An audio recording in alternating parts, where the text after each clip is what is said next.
ใจพยางก็สำเร็จเรียบร้อยกราบทักทายสบายดี FC เบิร์ดสู่ครูสู่คนยินดีต้อนรับเข้าสู่ซองเบาญูสำหรับวันนี้คอยกาได้พากันลงไปนอนห้วยเขามาลงไปนอนนี่แกเขามา4 คนไอยับแล้วก็อาเตยน้องแยกเขาจะมานอน2 คืนเนาะโอเคแต่ทุกคนสามารถติดตามวิธีการเคลื่อนไหวของเฮาในวันนี้ตอนนี้นี่เฮาก็ย่างขึ้นเทิงเพราะว่าอยู่เทิงเฮาจะไปตั้งบอนพักส่วนอาเตยนี่ลาวยังฮ้อนคำอยู่ลุมเฮานี่ขึ้นสั่งที่พักก่อนน้ำนี่คุณตลอดเลยบ่มีวันใส่น้ำอันเพราะว่าบริษัทเวียดเฮ็ดคำ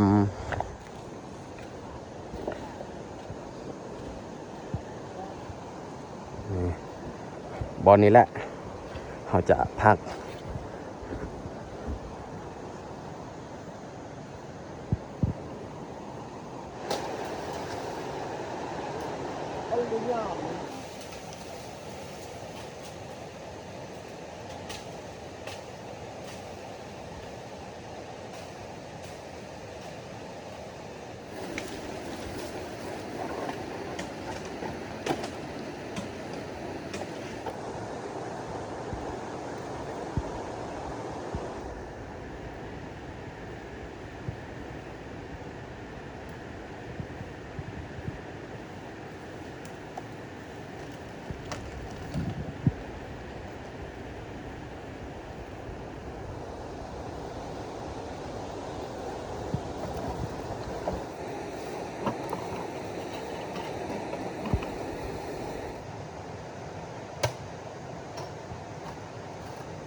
เขาสร้างที่พักก็สำเร็จเรียบร้อยแต่ว่าเขายังบ่ทันได้เอาผ้าบัดมาปกเนื่องจากว่าให้ทรายอยู่นี่มันแห้งก่อนแล้วจึงค่อยปกจักหน่อยเพราะว่าตอนนี้แดดก็เริ่มออกแล้วเมื่อวานนี้ฝนตกทรายอยู่นี่มันยังเปียกผ้าบัดนี่เขาปกน้ำลังจักหน่อยเฮานอนนี่ก็แบบบอนบ่มีกกไม้อิหยังยันเวลาฝนตกนี่ลมพัดงาไม้มันสิหักเฮาก็เลยมานอนบอนบ่มีกกไม้นี่แหละกลางเว้นนี่แดดแต่ว่ากลางคืนนี่ใครแน่ถ้าว่าฝนตกเฮานอนนี่แบบเฮาบ่ย้านอิหยังเลยนอนสบาย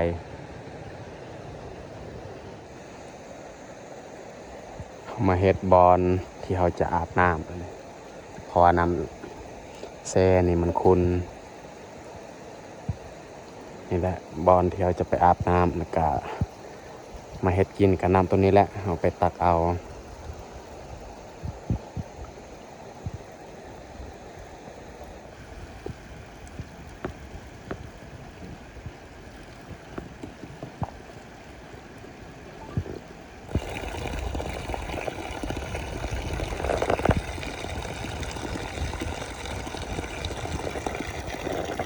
น้ำคักขนาด น้ำใสตัวนี้โมคือน้ำเซ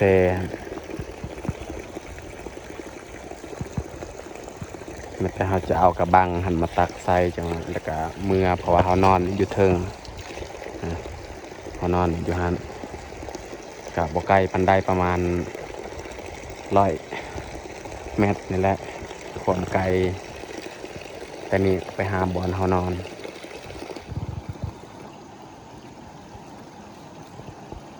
น้องแยกนี่เริ่มตักเลย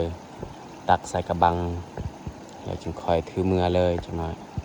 พอเฮาขี้ข้านไปตักหลายเถือเขาตักใส่นี่ไล่กระบังเลย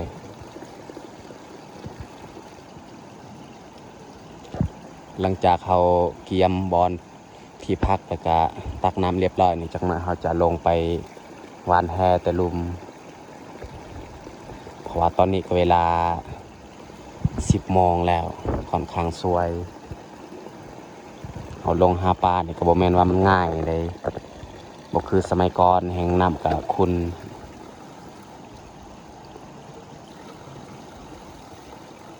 เอาตักรวมทั้งหมดนี่หากระบังแล้วจึงคอยถือมือจังหน่อย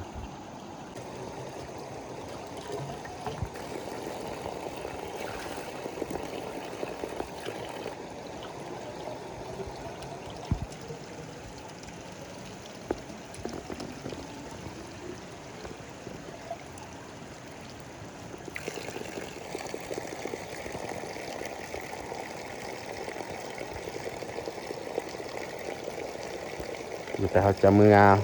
ไว้น้ำนี่ก่อนเราจึงคอยลงไปวานแห่จังหน่อย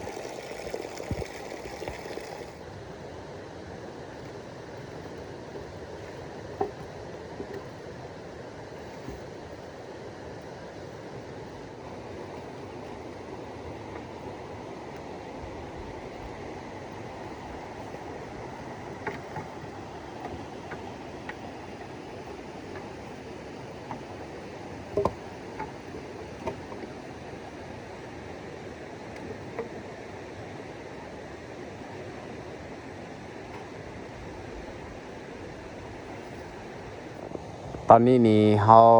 ตักน้ำก็เรียบร้อยหาฟืนก็เรียบร้อยไม่แต่เขาจะลงไปวานแห่และบัดนี้แต่ว่าตอนวานแห่นี่อาจจะบ่ได้ถ่ายแต่เขาจะมาถ่ายตอนมาเฮ็ดกินหรือว่าเขากินข้าวบางทีเฮ็ดกินนี่มาเฮ็ดกินจังหน่อยนี่เขาอาจจะบ่ได้ถ่ายที่พักเขาก็สร้างแล้วแต่ว่าเขายังบ่ทันเอาผ้าบัดหันมาปกไว้เนื่องจากอยากให้ดินหรือว่าทรายหันมันแห้งก่อนเพราะว่าตอนนี้มันยังซึมยังเปียกน้องแยกนี่นั่งสูบกอก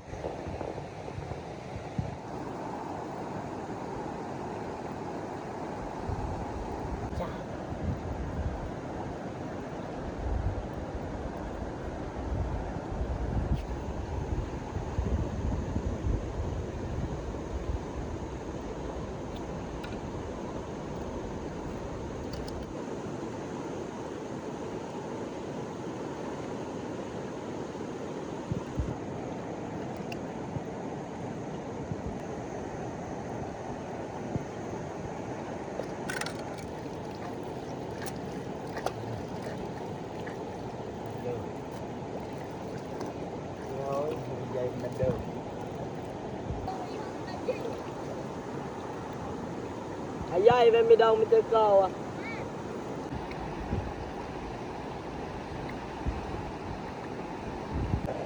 ตอนนี้นี่ค่อยกลับจากไปวานแฮแล้วให้น้องแยกนี่เฮ็ดของกินเลยป้านี่เพิ่นมาหับเอาแต่วางยาแล้วข้าวต้มน้ำ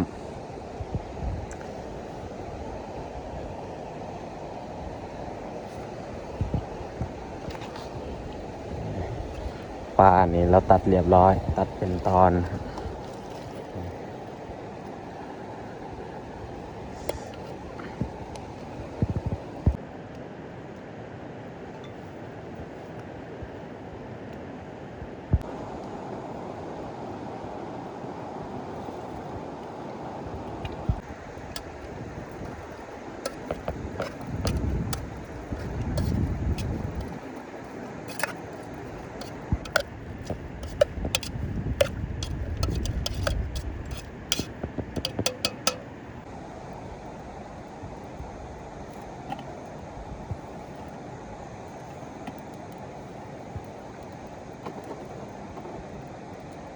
ปงแล้วก็ใส่ของกินต่ออีกจนมันมาค้างไว้อยู่นี่แหละ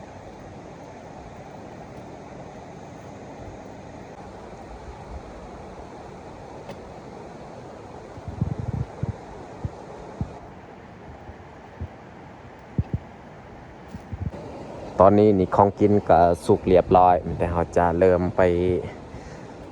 จัดบอลกินข้าวเลยเพอตอนนี้ก็เวลา 12 โมงแล้วเตื่อยก็มาแต่หอนค่ำแล้วเราสิจัดบอลนี้แหละเพราะว่าบอลนี่มันหอม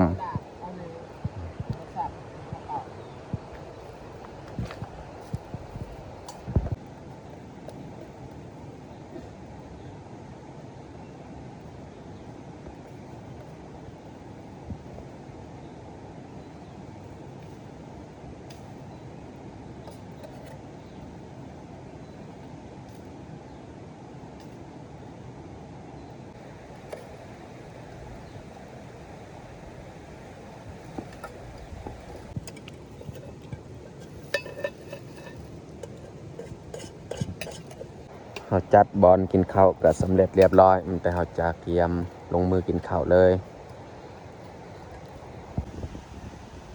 ตอนนี้ทุกคนก็ได้มานั่งรวมข้าวได้กินต้มปลาถ้าว่าบางยูประมาณเนี่ยมันได้กินต้มปลาเอามาพี่น้องมากินข้าวเที่ยงน้ำกันมากินข้าวเที่ยงมาพี่น้องกินข้าวน้ำกัน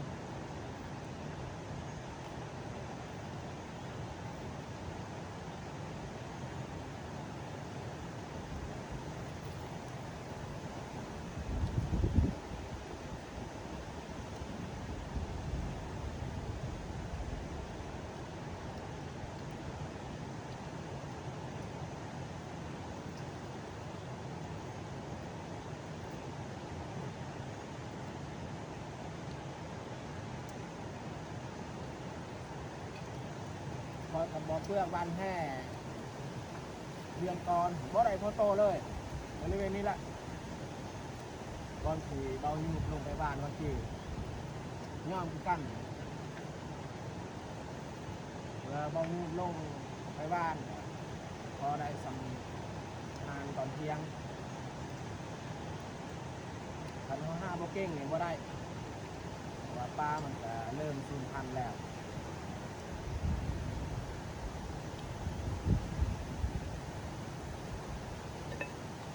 ดีแต่คอยเอา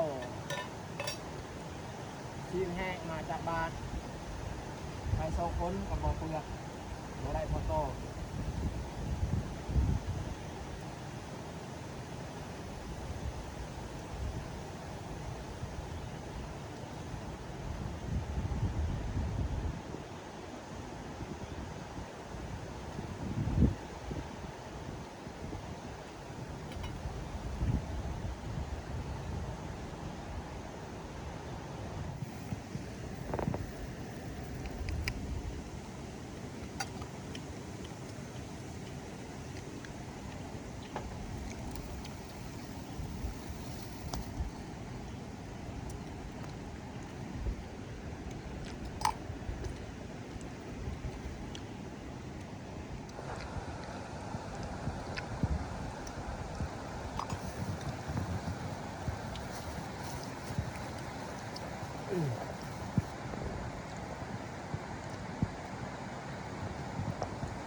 หลังจากเขากินข้าวแล้วนี่เขาก็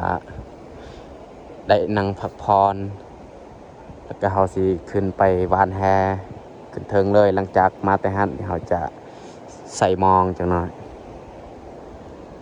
ตอนนี้ก็เวลา1 โมงแล้ว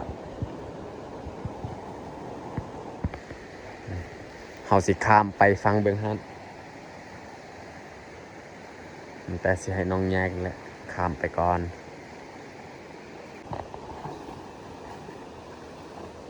คอยกระด้นและบ่ได้ลงห้วยฝากเบื้องนี้น้ำนี่ลายโอ้เลิกได้ปีกายปีซื่นนี่ค่อยข้าม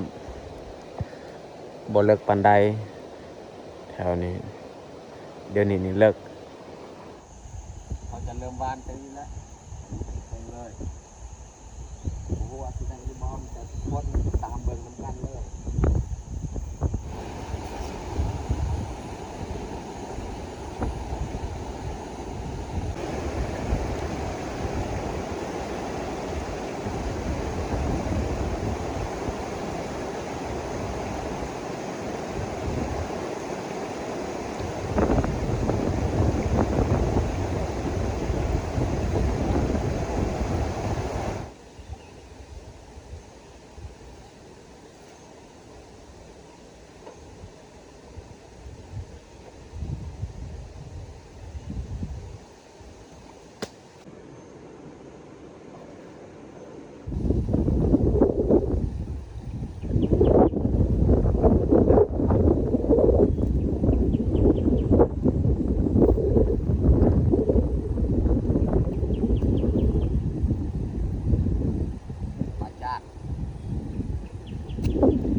ต้องโตเลยน้องเลย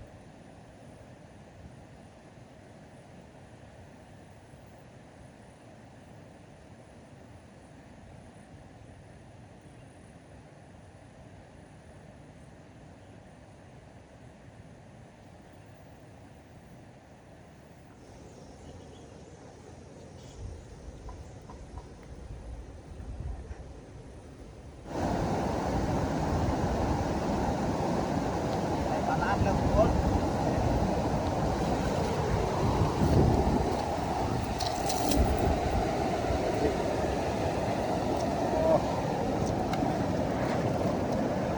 มาลาดนี่ลังมันมีน้ำเลย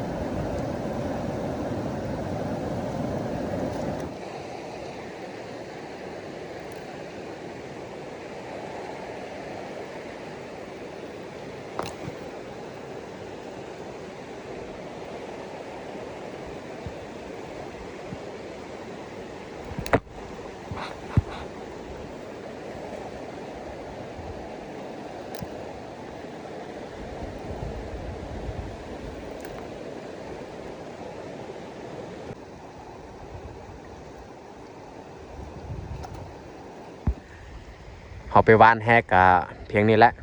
ตอนนี้เขาก็จะเมื่อเลยตอนนี้ก็เวลา4 โมงแล้วพอดีเขาเมื่อแต่นี้ฮอตบอลเขาพักแล้วก็ใส่มองอีกบัดคำมาจากน้อยในกลางคืนนี่เขาจะไปเยืองเคียดตามห้วยตอนนี้นี่เขาย่างเมื่อก็ฮอตบอลที่พักของเขาแล้วเขาจะนั่งพักผ่อนก่อนแล้วจึงคอยไปใส่มองอีกจักหน่อยใส่มองนี่แม่นแต่ลุ่มเขายังบ่ทันได้เบิ่งมองว่ามันมีจักด่างจากน้อยไปเบิ่งแล้วก็ลงไปใส่เลยก่อนเขาสิไปใส่มองนี่เขาเอาผ้าบัดมาปกไว้เพราะว่ายานฝนตกนี่ท้องฟ้านี่มืดครึ้มเบิ่งหั่นยานมันตกจักหน่อย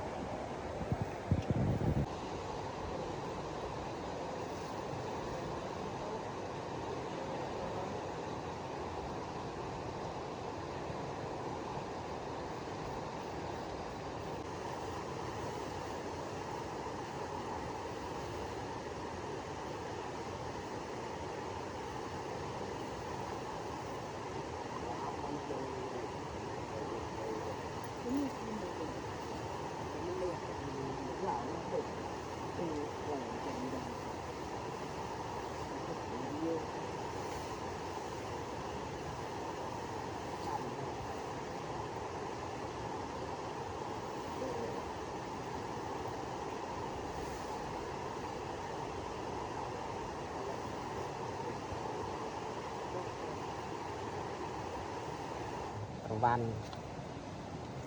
Tôi tự nhiên lên mặt hết và đi có tờ anh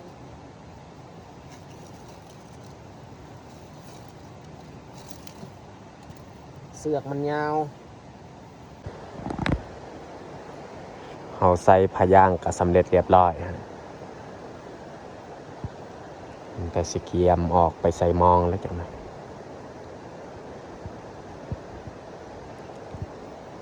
ใส่ไว้ยานฝนตก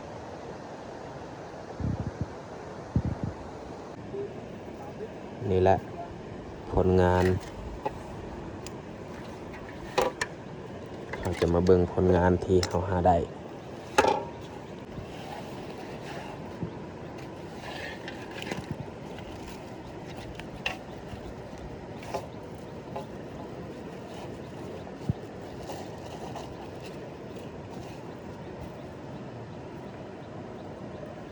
นี่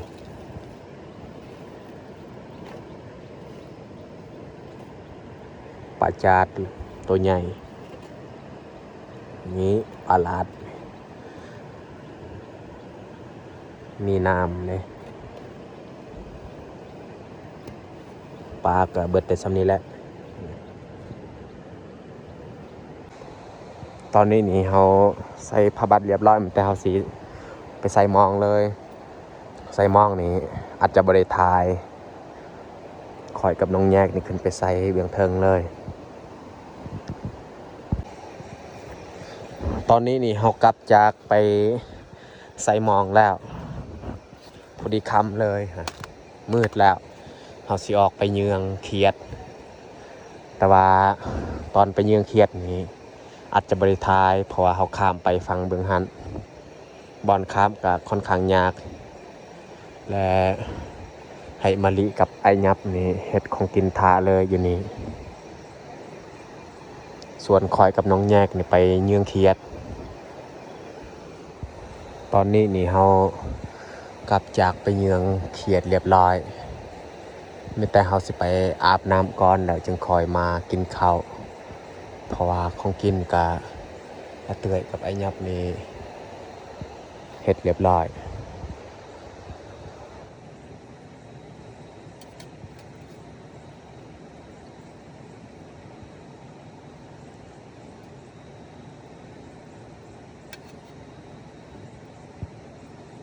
ใบขี้หูด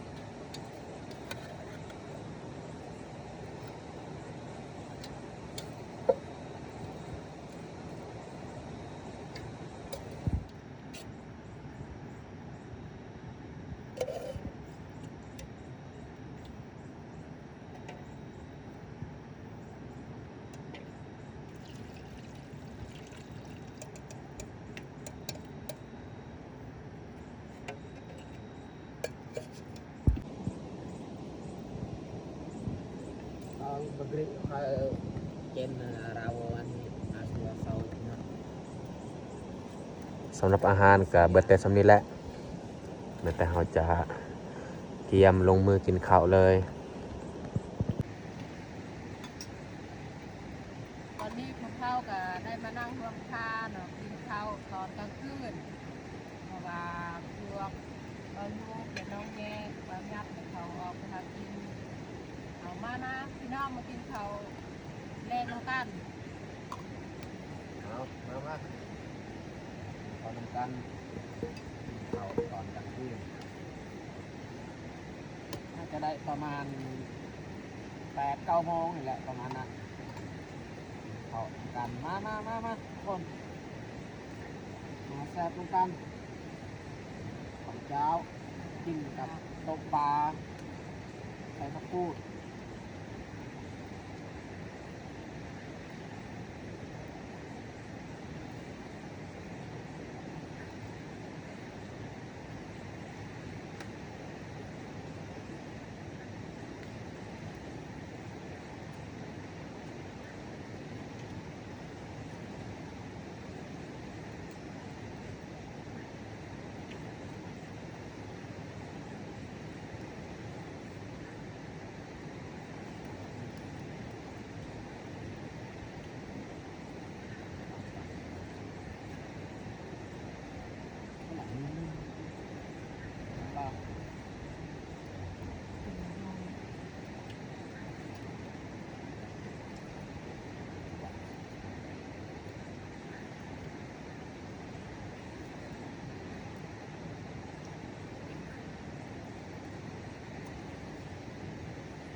าทราคาคืออันนั้นเนื้อเตียน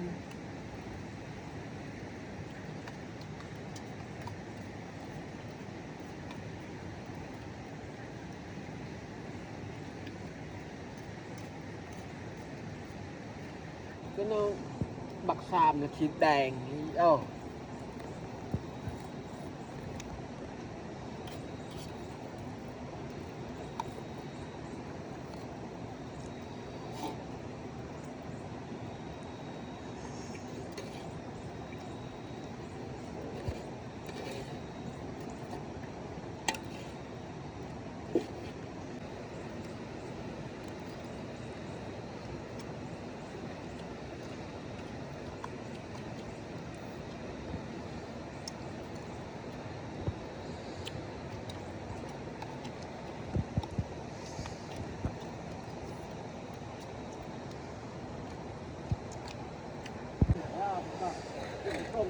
หลังจากกินข้าวแล้วนี่เฮาเกียมจัดที่พักที่นอนและบัดนี้เฮาสิปูผ้าบัดบอลเฮาสินอน